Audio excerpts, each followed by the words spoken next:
Bonjour, je viens de faire une grande découverte qui mériterait un prix Nobel. En fait, c'est en fait nous, je pense, bon, je suis presque sûr, qu'on serait dans un trou noir en fait. Euh, la preuve, elle est simple.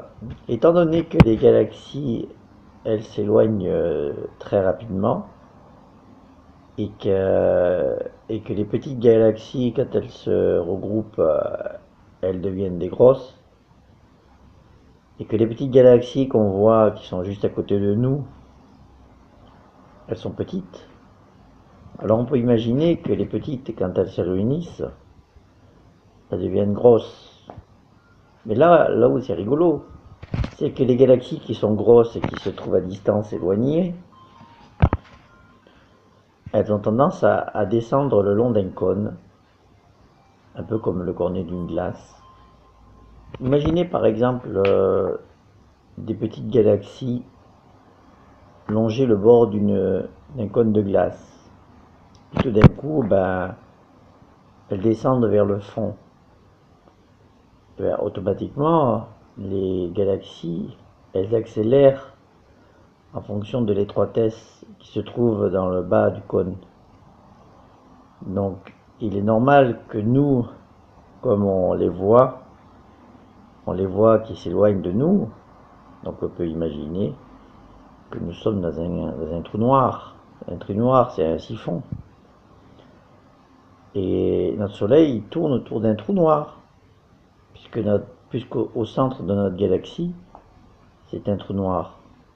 Donc on tourne autour d'un trou noir, et petit à petit, notre Soleil, il descend le trou noir. Donc tout ce qui est autour de nous, en fait, on se rend compte que les étoiles qui sont autour de nous, elles descendent aussi. Mais comme on est tout petit, qu'on voit rien et qu'on voit plus ou moins à l'extérieur, eh ben, on se rend compte que les étoiles, qui sont des soleils, se descendent progressivement dans un trou noir.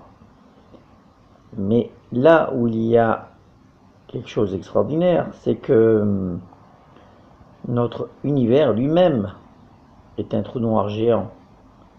C'est pour ça que les galaxies qui tournent descendent le long d'un trou noir. Peut-être que Dieu s'est amusé à créer des trous noirs partout. C'est des sortes de ce qu'ils appellent le système des poupées russes. Ça veut dire les cônes qui s'emboîtent les uns dans les autres. Il y en a un petit, un plus grand, et un plus grand, et un plus grand, et un plus grand, et ainsi de suite. Donc, les galaxies qu'on voit s'éloigner se décomposent, se fusionnent et deviennent plus grosses. C'est pour ça que les plus grosses sont loin et les plus petites sont près. Voilà, au revoir, à bientôt. Je suis fatigué, excusez-moi, mais là, il faut que je fasse une sieste.